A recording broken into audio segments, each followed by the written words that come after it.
Good afternoon and welcome to Community Candor. This is our online platform that we use to share information, tools, and resources throughout the year. And this session is being done in partnership with Show Me the Money Day, which is an annual statewide initiative to connect financial education, tools, and resources with the community. We have a great panel before us with a lot of tools, resources, and capital to provide our small business community. And our workshop today is called Get Your Business in Order. And so that's what we hope to do. I'll go ahead and let our panelists introduce themselves. And let's start with Brandy. Thank you, Renee. I am Brandy Cook-Brown, Executive Director of 100K Ideas. Thank you for joining us today. And we have Pat. Pat, you're on mute. Sorry. My name is Patricia Franklin Lindsay. I'm with Huntington Bank. I've been in banking for a little over 20 years. I've been a business banker. Also, I work in the community reinvestment area as a vice president of community development relationship manager. Welcome. And we have Antonio. Hi, everyone. My name is Antonio Brown. I'm a licensed certified public accountant here in the state of Michigan. I've been so since about 2007.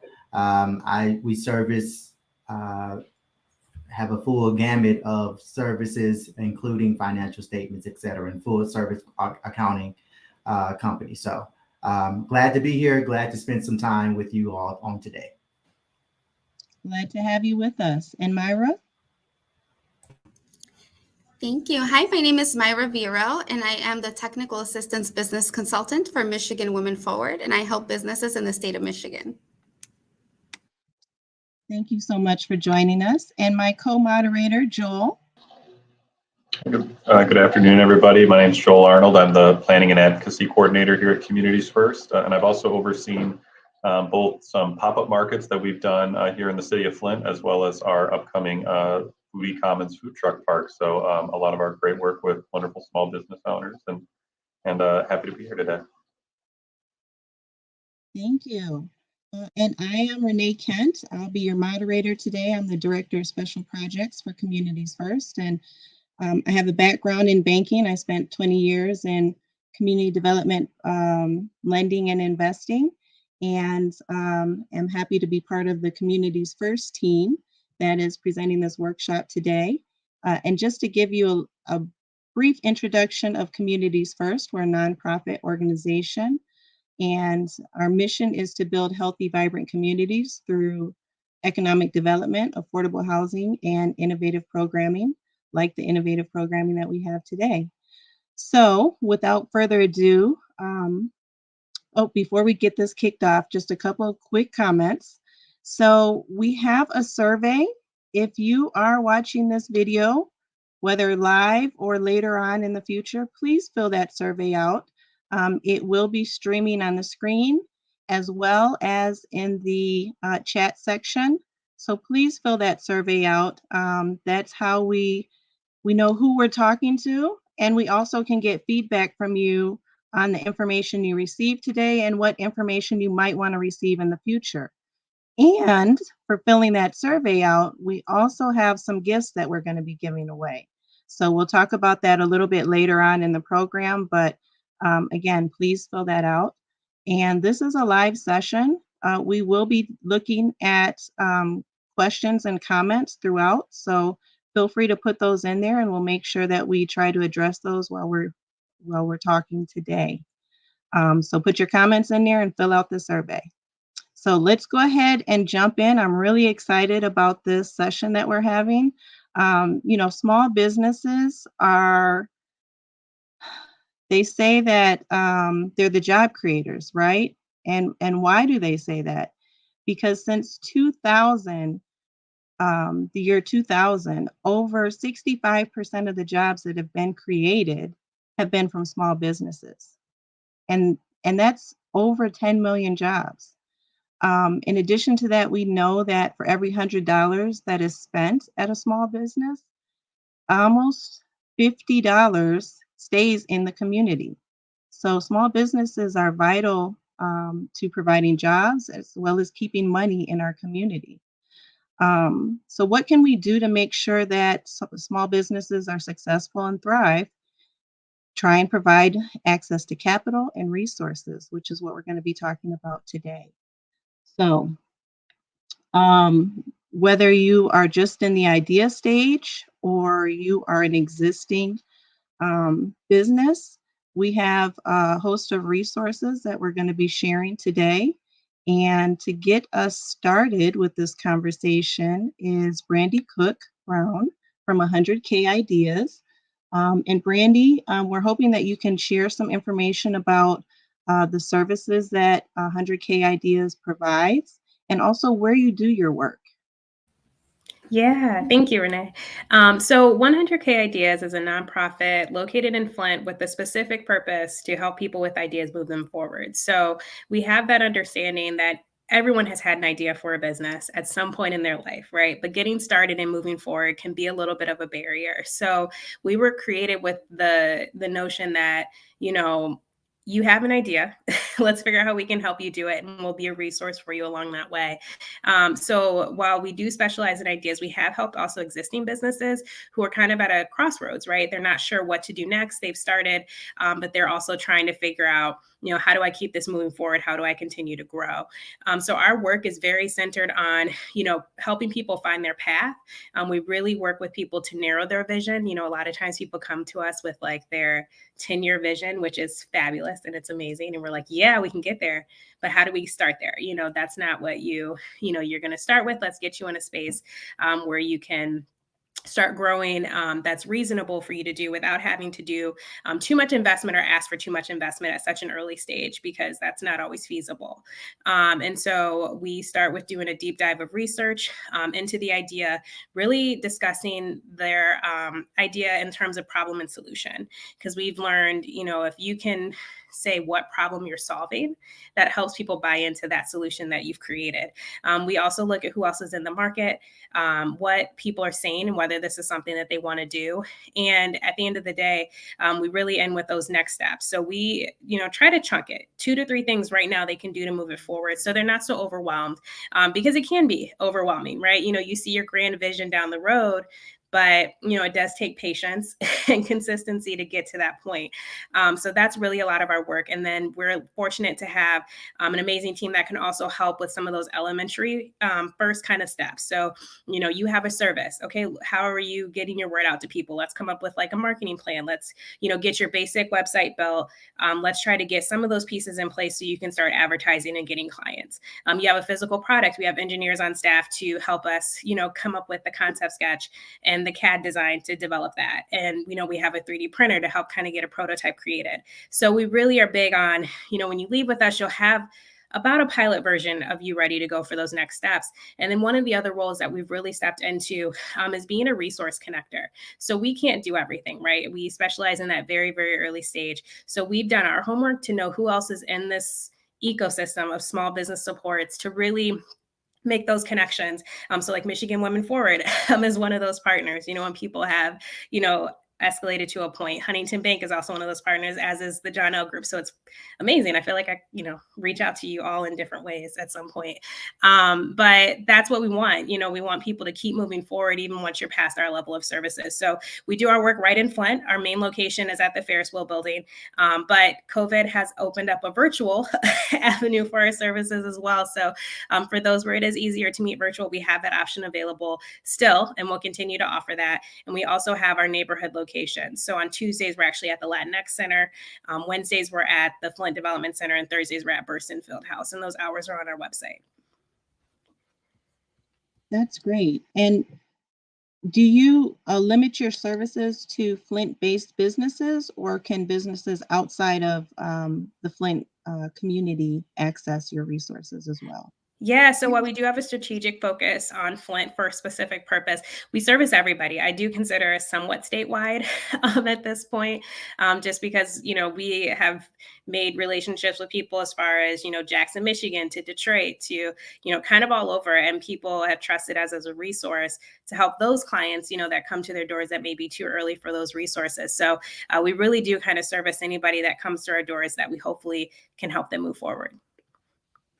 Thank you. And I think, that's very important to just highlight the fact that you work with somebody who may be just in the idea stage. You've got a great business idea and you're not sure what to do next. And so you're that resource to say, okay, let's take a look at your idea and make sure it's feasible. Let's do some market research, and you can assist with that. And then once you determine the feasibility of the idea, then you can say, all right, let's look at some of the next steps and help streamline the process so it's not so overwhelming. And so that's really huge for somebody who is just starting out. And you mentioned you also work with some established businesses. Yep. So for an established business, what can they expect coming in your door? Yeah. So versus an idea, right? You've already started. So we are trying to meet you where you are. So really our focus is going to be, where do you want to go? What do you see as your barriers? It could be funding. It could be, hey, I've done as much as I can with my own personal resources. I'm ready for funding. It could be, hey, I'm at this point where I'm on the cusp of scaling up. Does that make sense? Or even, and one thing we've gotten quite common is, people have machinery that, is only used for a specific amount of time for a product, and then it's downtime, right? The rest, and they're like, how can we capitalize on this equipment and think of ways, to do this? And, sometimes they already have what they want to do in their head. We just kind of see if it's feasible, right? We just use our process, our research methods to see, does that make sense for you to do?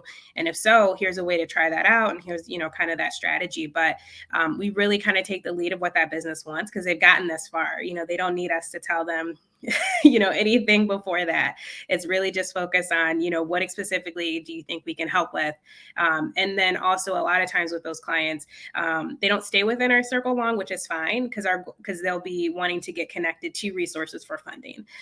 They'll want to get connected to resources for maybe they're looking to pitch or do something. So for those individuals, we are very specific about connecting them to those resources to move forward.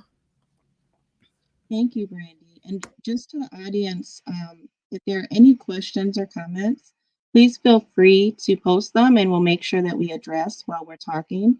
And we will also be sharing the contact information for the panelists today. So if you want to follow up directly, you can do so. So Brandy, you mentioned accessing capital.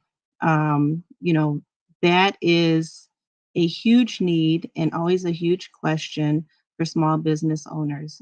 How do I get capital? How do I get a loan? What resources are available? And when I worked in banking, oftentimes, especially for newer businesses, the first place that we would send them to would be to a CDFI, which is a community development financial institution. And so I'm really excited that we are here who can talk a little bit about what that is and what are some of the services that they provide. So go ahead, Myra, and I think you have a presentation that you're going to go ahead and get queued up.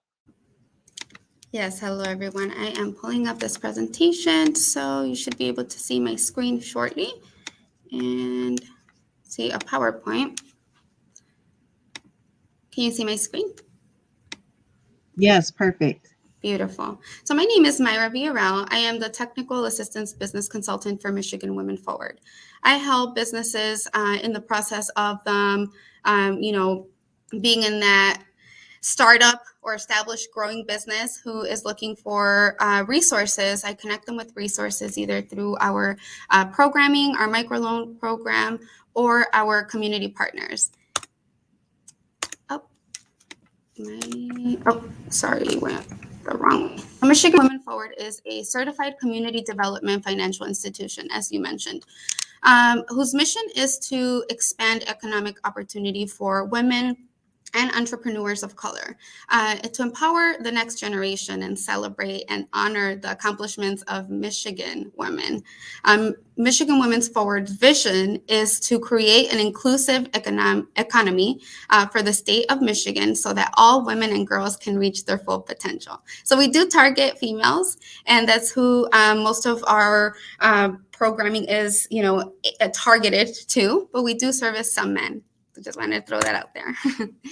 And our microloan program is a great opportunity for that new or existing business who is growing and is looking for access to capital.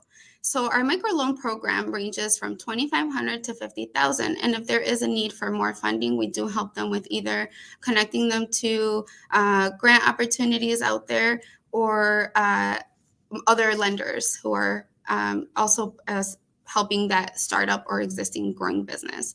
Our terms are 3 to 5 years, and we have a 8% fixed interest rate.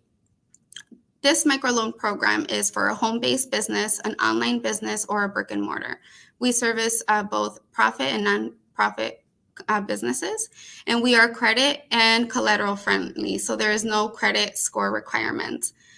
Approximately, our process is 4 to 6 weeks for an approval response. Once the application is completed, then we take it to underwriting, and it is presented to our loan committee. So that's an approximate time. We understand that some, especially in the startup phase, those businesses may take a little bit longer. To apply, please visit www.miwf.org to complete your online application. We also offer technical assistance programs and resources, and these are available to our loan clients and non-loan clients. For example, we have our Bridging the Divide program. So let's get digital. We understand that there are some digital gaps for our entrepreneurs. This series is offered to our Flint established businesses that have been in business for 2 to 3 years. The Digital Divide program is a 6-month program that covers e-commerce, Microsoft 365, and QuickBooks. And also, we provide them with laptops.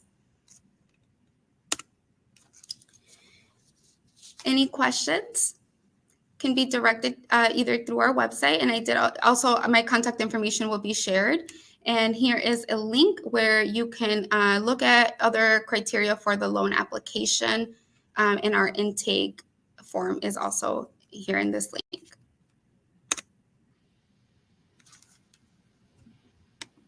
Thank you so much for having me today.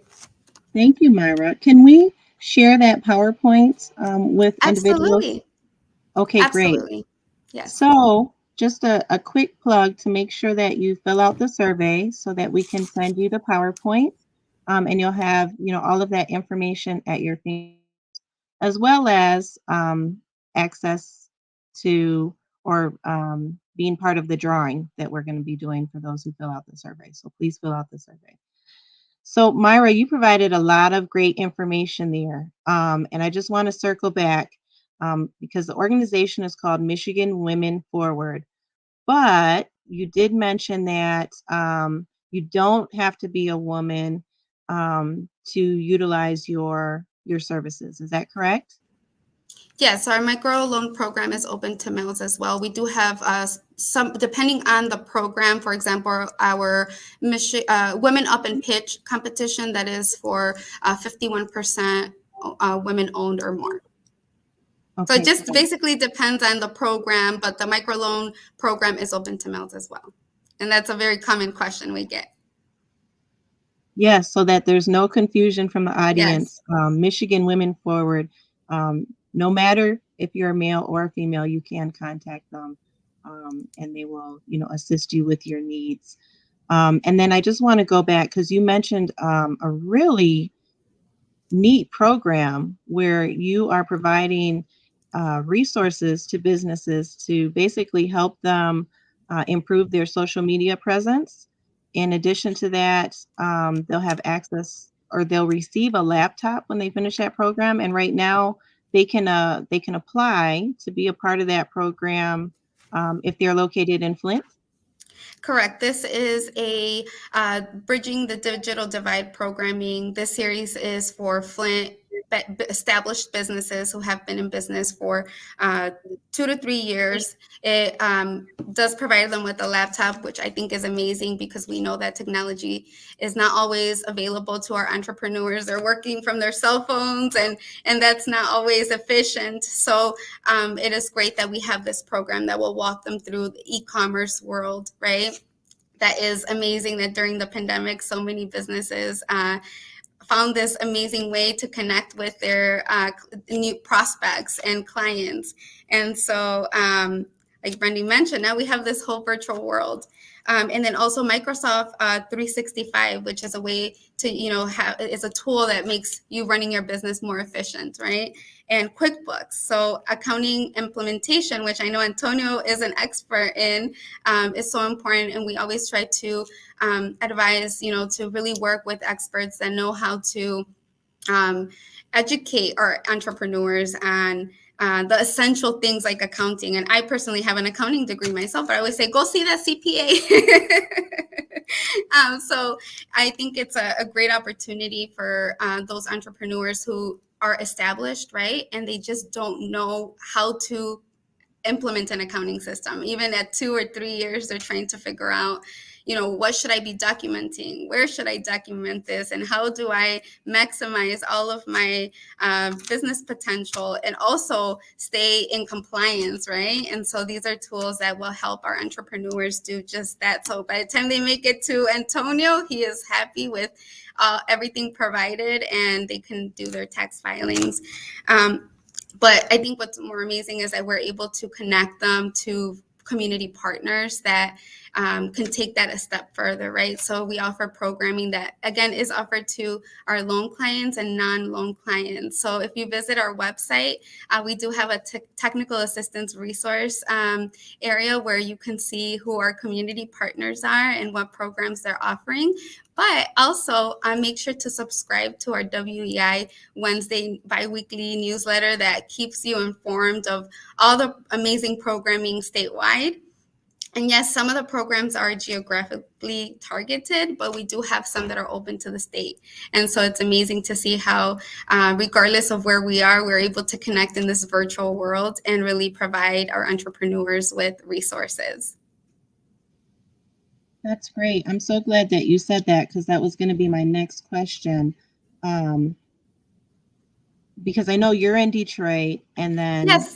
The digital program that's specific to Flint, but Yes. you do cover the state. So Yeah, we do. And actually, I am the technical assistant business consultant for the state of Michigan. So I work with clients in our Grand Rapids community, in Flint and Lansing, and so in other areas too. And so it's amazing to see that, connection with different communities. And I personally work one-on-one with our entrepreneurs. I work with our loan clients who are getting ready to apply and they need financial statements and business plans. And so I help them.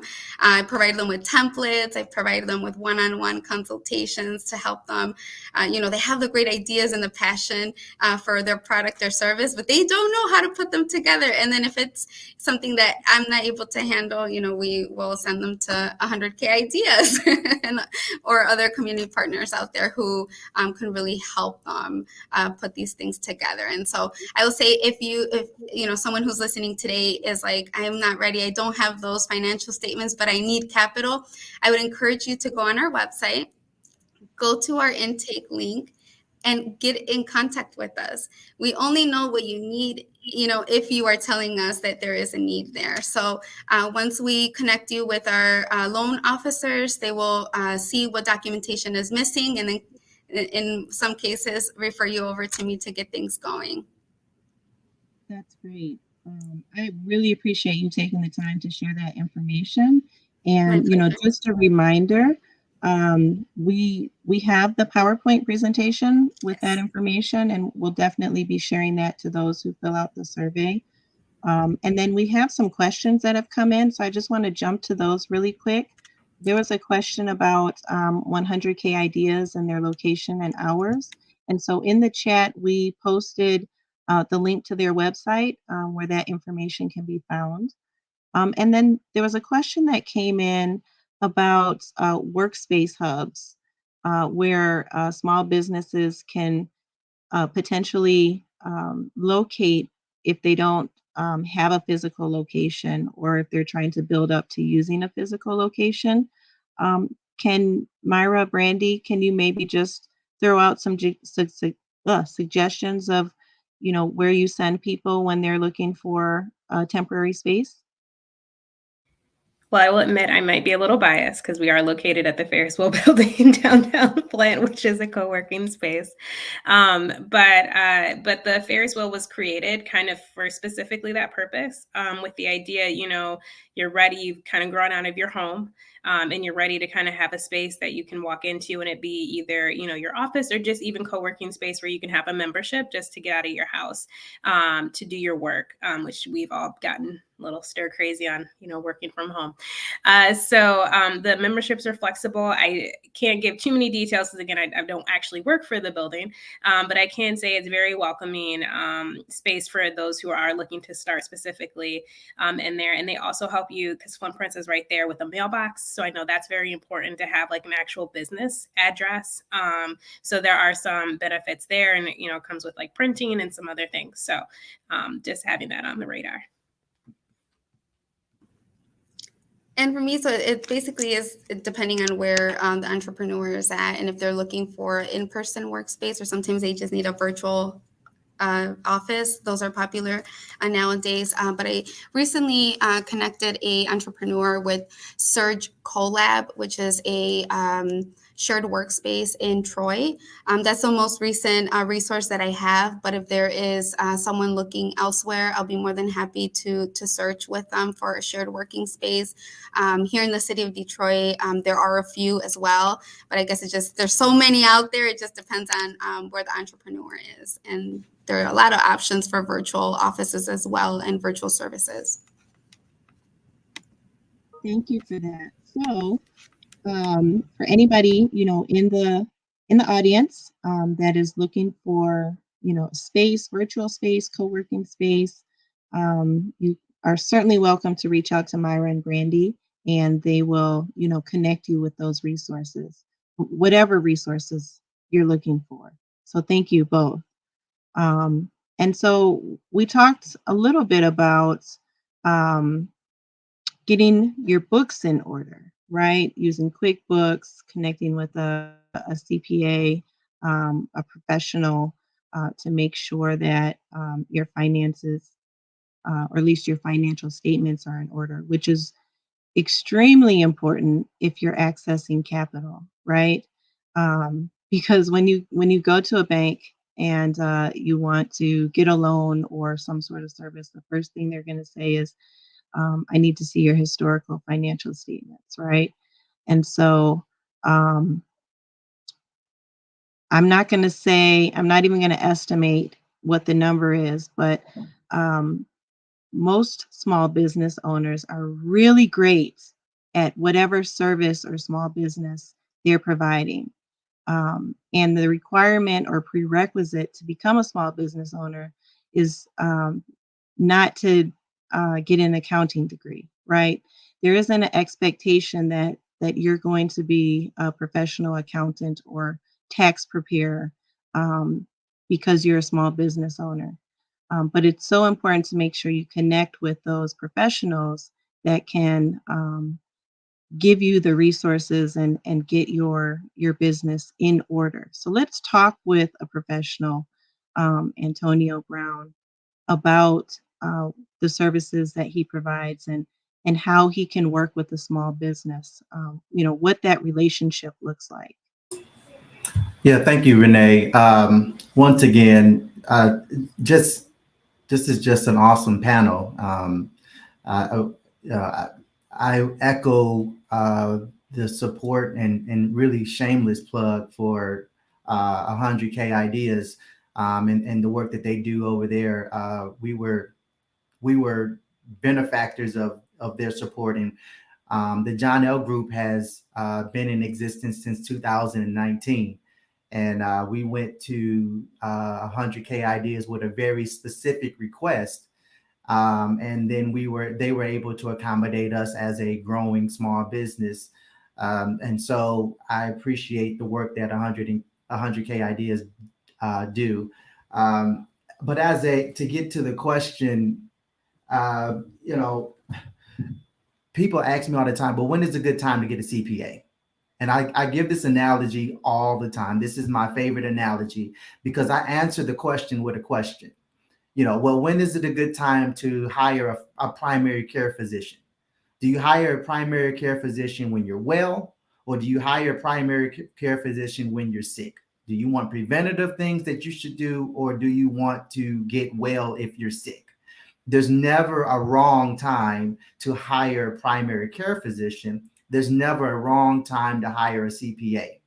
We look at ourselves as kind of those financial doctors, where we're able to look at your business, assess the financial health of the business, help you get started. If you don't know how to do the accounting, I think, Renee, you hit on it. As an entrepreneur, we're great at what we do. And the back office items, such as financial statements and profit margins and all these other things that lending institutions are looking for, most of my clients don't have a clue. And so they look to me as an expert to provide guidance. So we specialize in a couple of areas. One is bookkeeping, helping you get set up. Myra talked about QuickBooks, and not to be biased, but we've been trained with the QuickBooks software. That's not to say that there aren't other products out there that you can use, but we're very familiar with QuickBooks. So the first thing is to get an accounting system established. Every year I get around this time entrepreneurs, small businesses that say, okay, I got to file my business taxes. And the first thing I'm going to ask them is, okay, so how much income and what was your expense breakdown?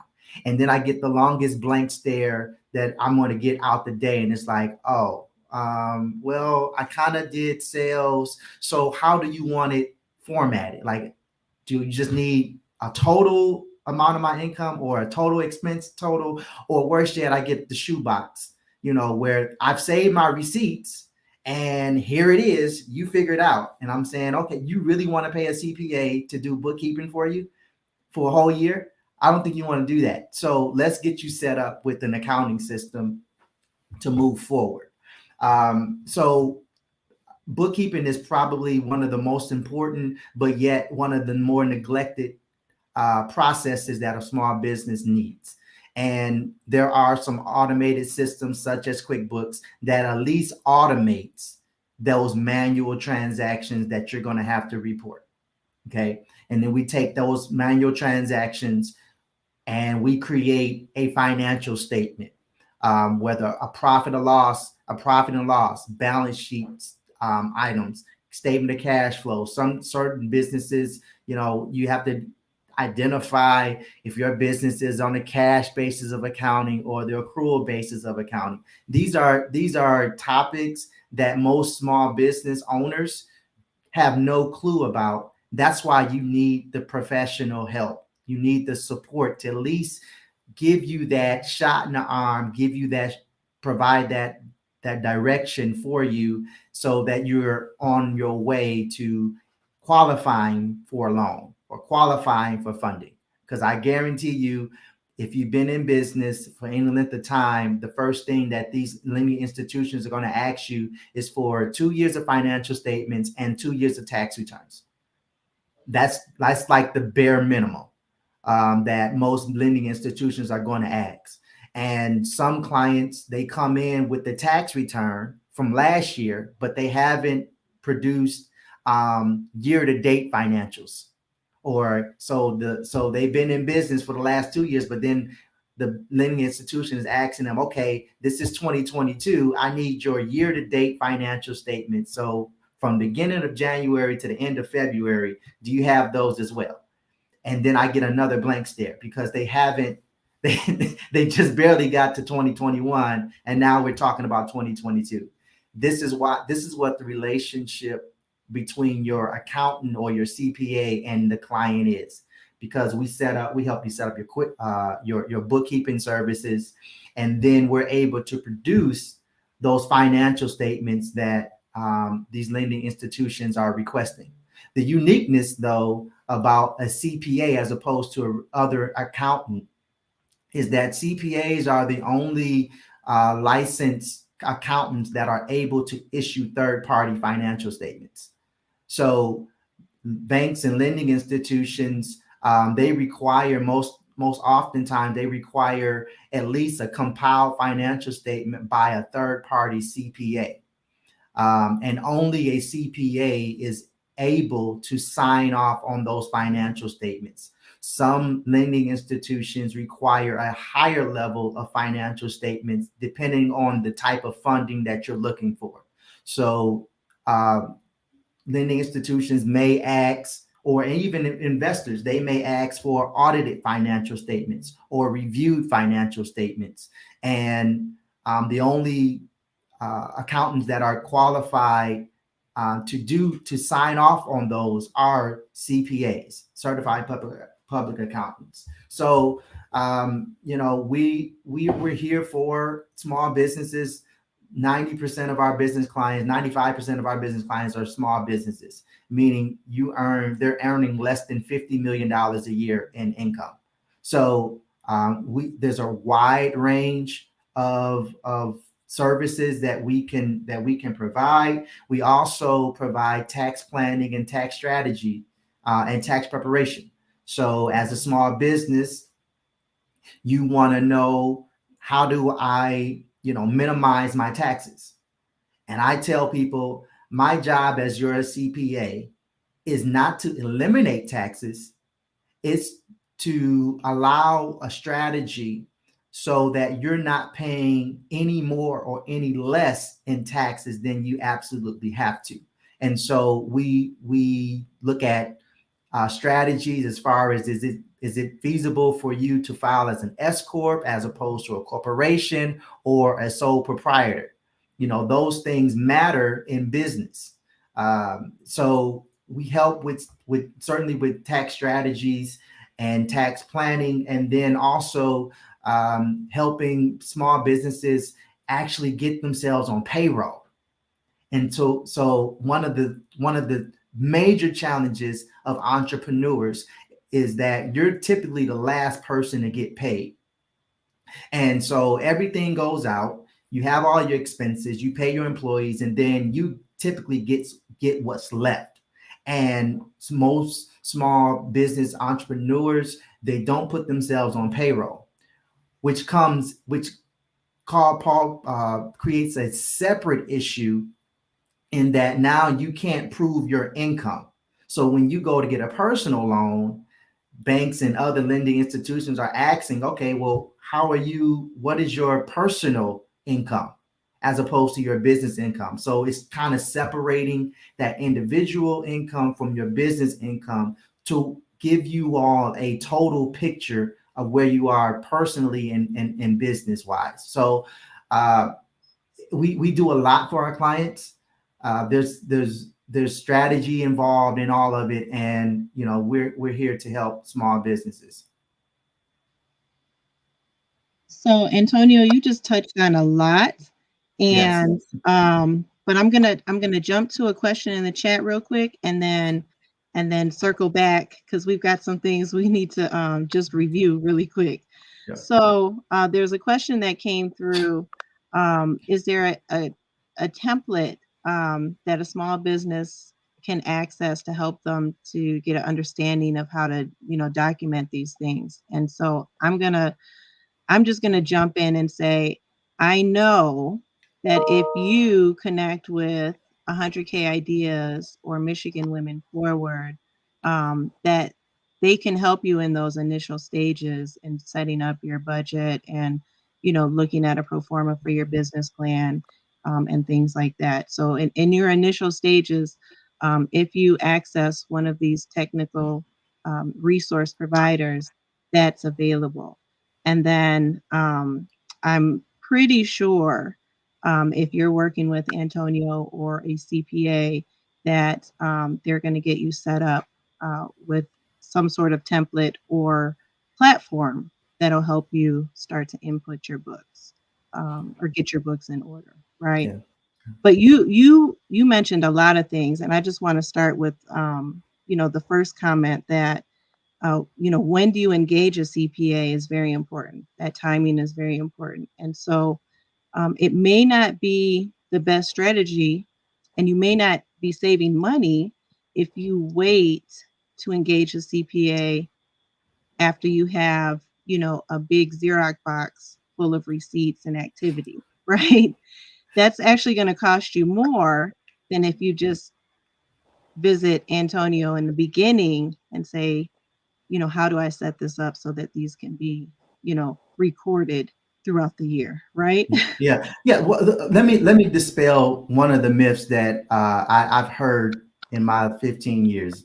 So most small businesses think that hiring a CPA is expensive.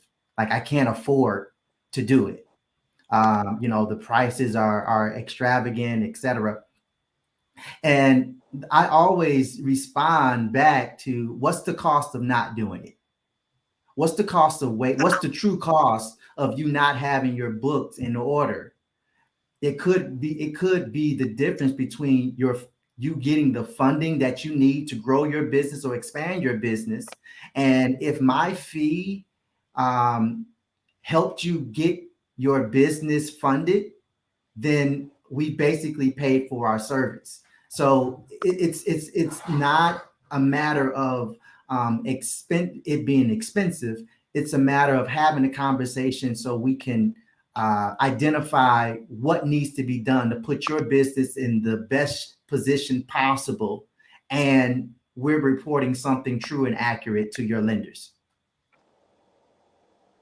And I think you made a good point. Before I go into that, just one clarification, Antonio. Does your organization provide bookkeeping services? Yes, we do. Yes. So aside from bookkeeping services and taxes, CPA is so much more valuable than just those two services, because in running a business, it's about planning. It's about making sure that your business is structured the right way, that you're taxed the right way, that you have the right payroll services in place if you're at that point. And then for planning purposes, if your books are in order, that's the best way for you to analyze your business, right? Yeah, absolutely.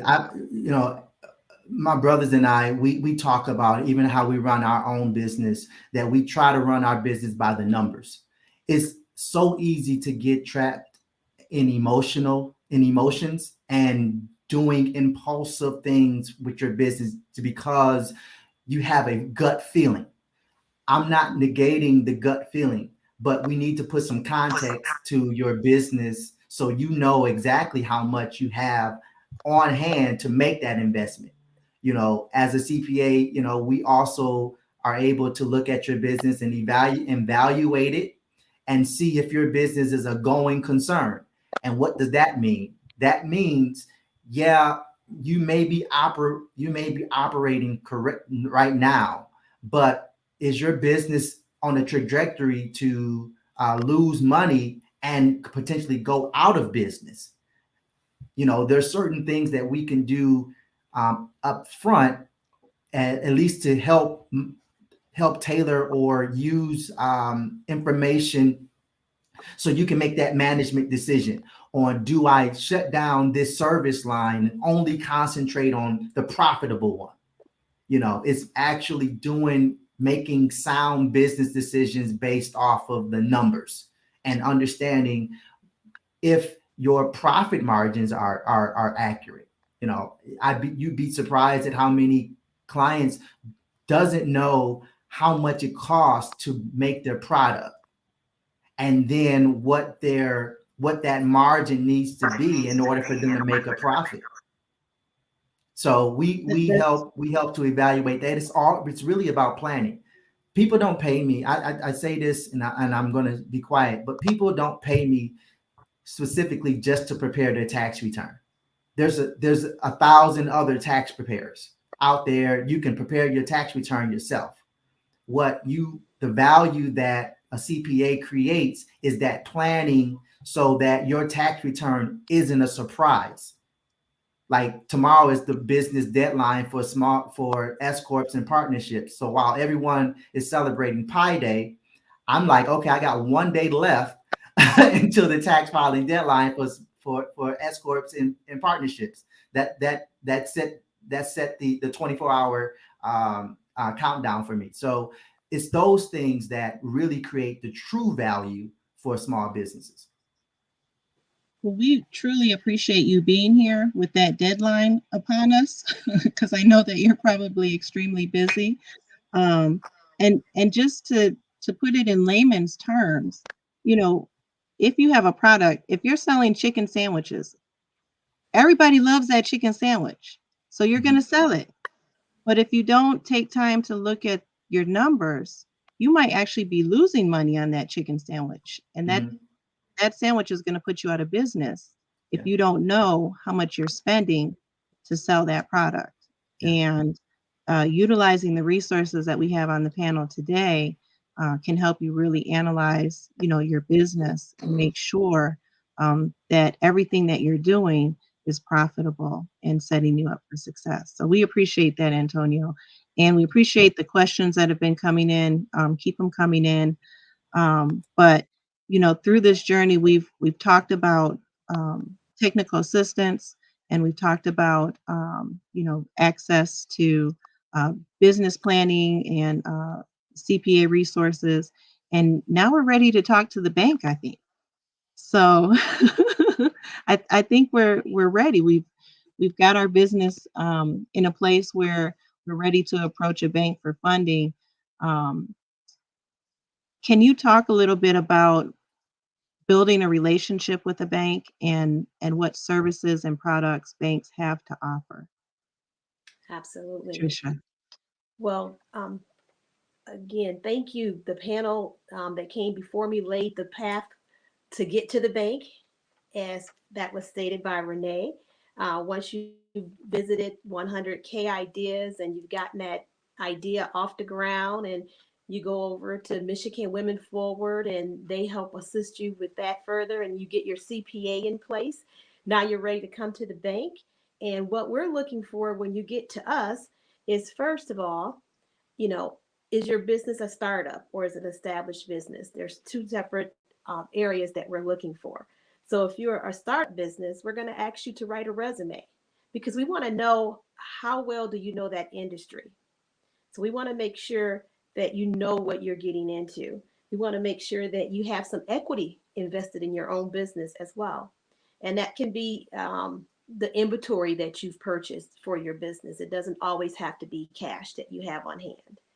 Also, we're looking for you to establish a relationship with your banker, or if you happen to go to a credit union, with that credit union manager.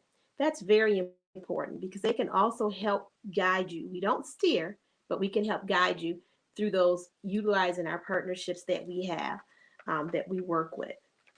We want to make sure that you have an established business plan in place. And what we're going to be looking for on that business plan is, how well are your projections? Do they make any sense? Are they realistic? So those are things that we're going to be looking at to make a decision. There are so many different underwriting criteria that influence whether or not if your loan is going to be approved or declined. So it's not necessarily, sometimes just you could have everything in place, but because of the criterias, it could be a credit history problem. So you want to always make sure that, you're mining and know what your credit scores are, and take a look at those on a regular basis. We're going to look at your debt. So, what kind of debt ratio do you have? What is your payment history? So that kind of goes back to your credit.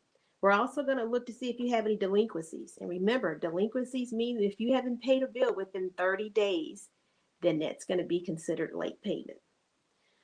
We're also going to look at your business credit history. And we're going to want to know how many years you've been in business. So if you're a startup, which is anything prior to 2 years, we want to make sure that when we're looking at your resume, that you know the industry, how much knowledge do you have of that business. We want to make sure that you can actually provide the business that you're trying to do. If you're talking chicken dinners and you've always cooked chicken dinners and you have a history of cooking chicken dinners, then you're going to put that on your resume. So that's going to help you. If you're an established business, then we're going to start to look more at those financials because we know you've been in business for more than 2 years. So we're going to want 2 full years of your tax returns. We're going to want some financial statements from you and a balance sheet. And as Antonio mentioned, we're going to want that profit and loss statement that's year to date so we can see exactly where you are as of today. When you're setting up your business, you would have already gotten your articles of incorporations, your EIN number, letter established. You would have had your board of directors or however your business is set up. If it's a sole proprietor or a DBA, you're going to have your assumed name papers. So we're going to be looking and asking for all of those different things when you come to us and you're looking to apply for a loan. We also want to make sure that, if we can't help you at our institutions, we do refer you to our CDFIs. So they're going to be looking for 2 letters of denials. So don't give up if you get denied by a bank, because that's where the CDFIs can come in at and help assist you as well. Thank you. So I have a couple of quick comments and follow-up questions. I think it's really important to think about some of the items that are required when approaching a bank.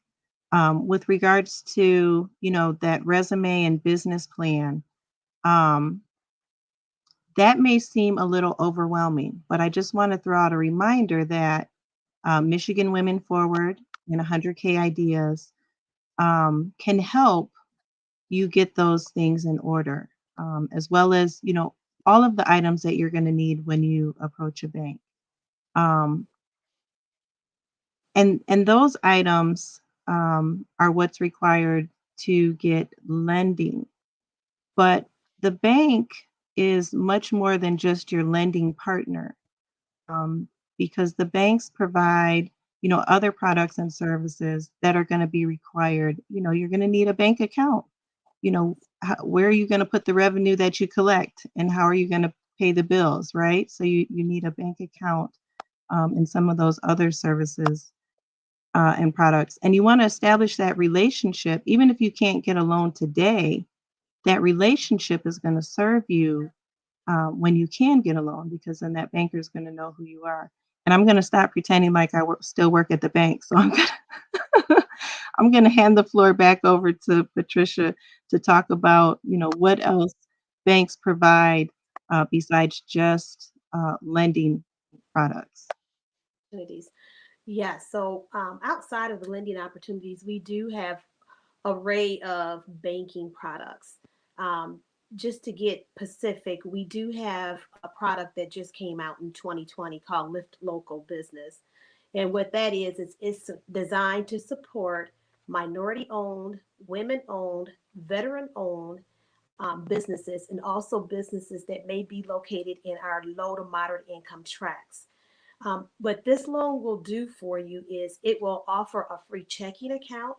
It also offers that support that you're going to need for the business planning. So we can offer other services. We work with Operation Hope to provide and help assist you with business planning, help you to be able to achieve where you want to grow with your business and achieve those goals.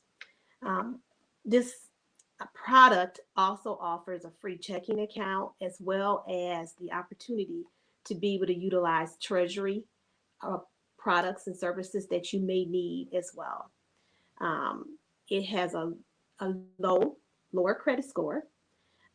So it's designed for individuals who may be equivalent. If you don't know a business score, that would be like considered as a 140, which would be equivalent to a personal credit score of a 580. So we put things in place to help make it easier for individuals to be able to get into lending. We do also look at bankruptcy. If you filed bankruptcy, you have to be 4 years removed from that as well. Um, so we basically have tried to think of everything that we could put in within that product that can help a startup business or an established business to be able to move forward and get the needed help that they have. And we also partnered with Michigan Women Forward and 100K Ideas to help assist us through that process as well. So when you come to institutions or credit unions, we're not there to say no just because we want to. We really truly want to be able to help assist them and be able to help move them to the next level of their business. So we do have a lot of different referral sources that we can help assist you with. And that's one of the reasons it's really important wherever you're doing your banking, when you establish that business checking account, get to know your banker, get to know your personal banker or your branch manager, because they have a wealth of knowledge that they can share with you as well. That's great information. And I just want to let the audience know we have put Patricia Franklin Lindsay's contact information in the chat. So if there are follow-up questions, you can reach out directly.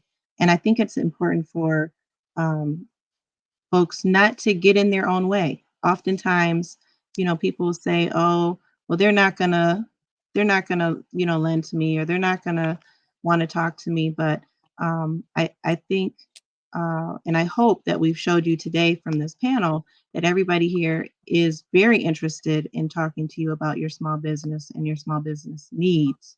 No matter what stage you're in, and if you go to the bank first. They have, as you see, they're connected to Michigan Women Forward and 100K Ideas and Antonio Brown, and so they will refer you to these resources to help you get to where you want to be, and whatever it is that you need. So we just have a quick question that came in. Does anyone on the panel have any resources that are tailored towards contractors? There are a lot of people in the community that are trying to stabilize and revitalize their community by purchasing homes and fixing them up, and that's a really difficult. I remember from my banking days, that's a really difficult line of business to support. And so, what resources are available for minority contractors and builders? Well, from the banking standpoint, we do have a community development lending department that works closely with minority contractors to help assist them with being able to acquire property for the purpose of investment. Um, so I would suggest that they give me send me an email and I can get more information to them on that opportunity. I appreciate that. So again, Patricia Franklin Lindsay's contact information is in the chat. So please feel free to connect directly. And I'm going to turn the floor over to Joel. Don't worry about the time. We can go over a couple of minutes. We've got, we've covered a lot of great information, and I want to make sure that we have time to go over some of the items that you're going to talk about as well. Yeah, so I appreciate it, Renee. And one thing that we had wanted to mention, here, at Communities First, we've done quite a bit of work in the past with small pop-up businesses, and I know have seen a lot of them confront similar kinds of issues as what you all mentioned today around the need for proper accounting services, so that folks aren't going to Antonio with a shoebox and asking him to set things up for them. To access to capital, right, to support things like build outs of stores or things that can be challenging to get traditional bank financing. all the way to just some really introductory lessons around business formation, testing an idea out to see if it can succeed beyond sort of smaller kind of pop-up spaces. But that's something that's really been big for us. But one thing that I'm curious for each of you is if you can perhaps share, a success story about a business what businesses have done to pivot during the pandemic, and how your organizations have been helping to meet those needs, or particularly maybe a distressed business story of a business that's benefited from your services in this time. So Myra, if you don't mind going first, we'd love to hear. I don't mind at all. Thank you. There are so many that I would not be able to share them in just one session. But what I will say is that because we listen to the needs of our entrepreneurs, especially during the unique times that we are experiencing due to the pandemic, we have been able to provide different programming, both in person, virtually.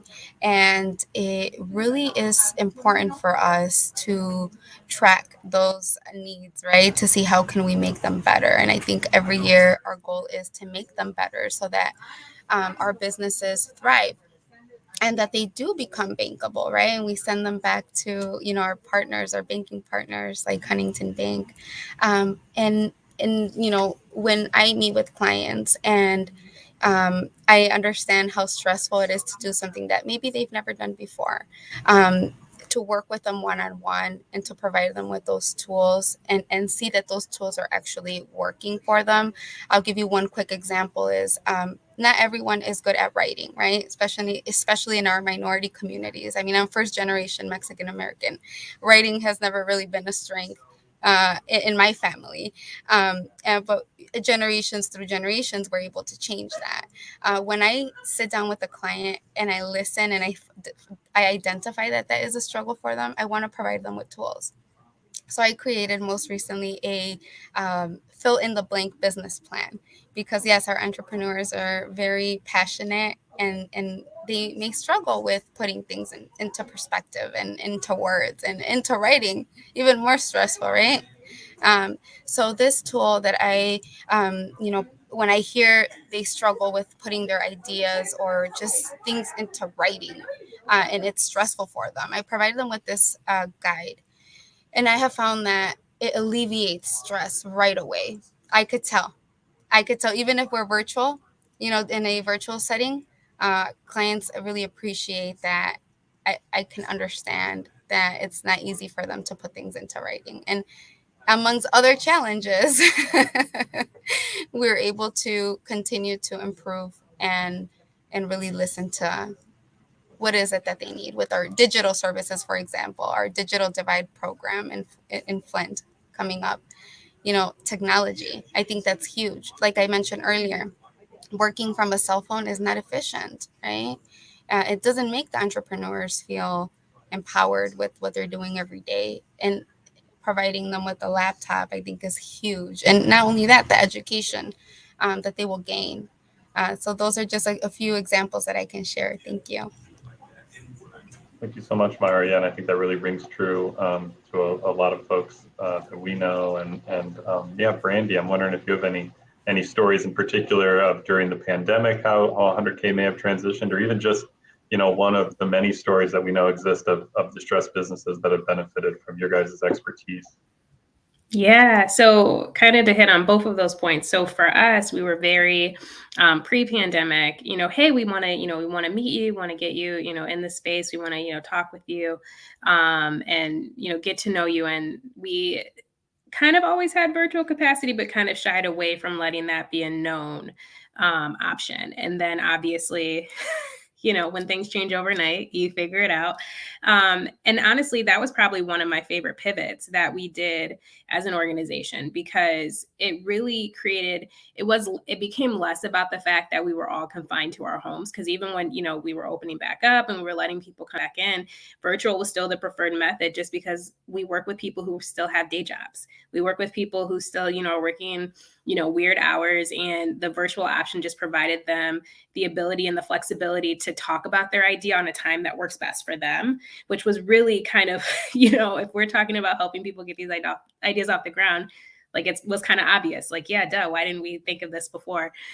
So that was such a great pivot. And then also to keep engagement going, we implemented a couple more of our like community outreach things. So we do monthly workshops based on topics that we were hearing people say they wanted more information on. So we leverage our partners like Huntington Bank to do courses for us and really just close some of those knowledge gaps. I think there's so much that, we talk with people one-on-one about, that it was kind of like, you can't be the only one with this question. How do we get this information and make sure people know it on a widespread basis? And so that's really been helpful because, it's one thing, it's, providing the knowledge, but it's also expanding their network. So we've been fortunate to kind of make those connections with people. And every presenter we've had has been so wonderful, and, being willing to share their contact information and being willing to be a resource to them after that session is over. So that's been phenomenal. And then also just our storytelling, we realized, as you mentioned, we have all of these stories that come through our doors.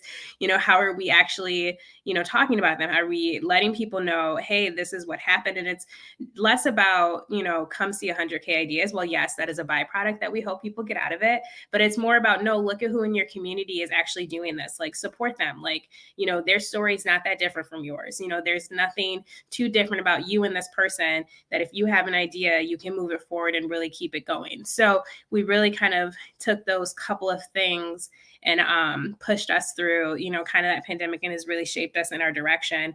And one story that I love to talk about is Laisha Johnson. So she actually won a pitch competition with us for her skincare line, LG Essentials. So we consider her a client, even though she kind of came to us in a very non-conventional route. We do a pitch competition called Pitch for K 3 times a year, and she actually won second place right before the pandemic. And she was someone who was able to leverage the resources she won at that competition and build her business in such a great way. So, she had her online platform that she does, and she engages amazing. And then now she's moved into a space where she has a storefront in Flint, which is fantastic. And she's employing people, and she's, winning additional, grants and, opportunities to continue to grow her business. So to see her from, where we started, which she was one of those established, that were going, but to kind of see her take the resources that she was exposed to and kind of allow them to help her take her business to the next level is exactly what we wanted to see happen, and is a great example of what can happen, when we're able to all work together and help people navigate that journey. Yeah, that's so cool. And I know there's a dozen, 2 dozen, 3 dozen more stories coming out of you guys that are just like that. But yeah, Patricia as well, if you have any particular story during the pandemic, or something that's resonated with a business you've supported, I think everyone would love to hear, especially from the bank, what works well and what's a success story of working closely with Huntington. And you are muted right now, just so you know. I am sure that Huntington Bank has several success stories. Unfortunately, I've been with the bank for 5 months, so I really can't speak as much to some of those success stories. But what I can talk about, one of the things that we have identified just through the pandemic, is being able to know how to connect with people. And we're working with Michigan Women Forward to do the Digital Divide initiative that's going to be starting up very soon. So we're looking at different opportunities and working with our partners to make sure that small businesses can get the help and assistance that they need to be able to move forward.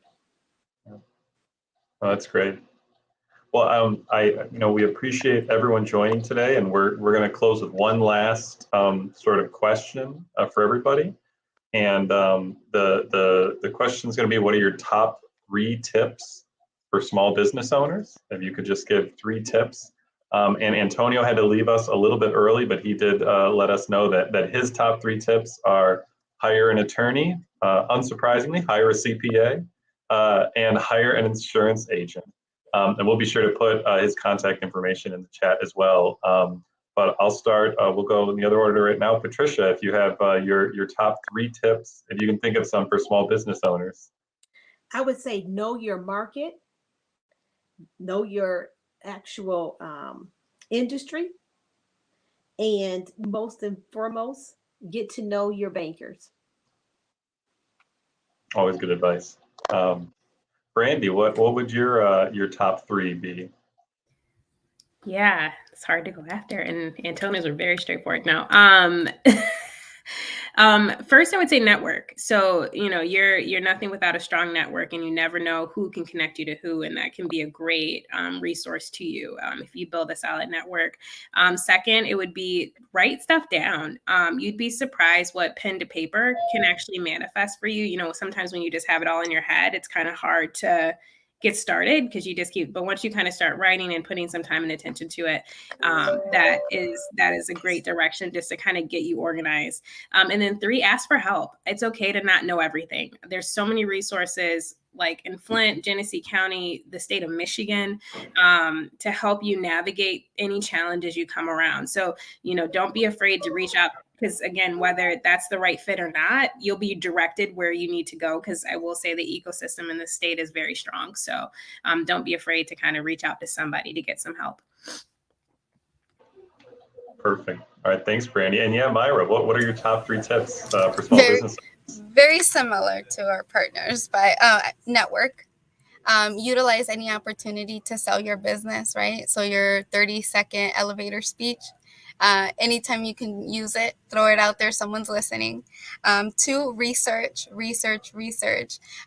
Google, we have so many tools. Google is a great one. The search engines, case studies, right? And spend the time doing that, doing the research. Don't just research it once, spend the time.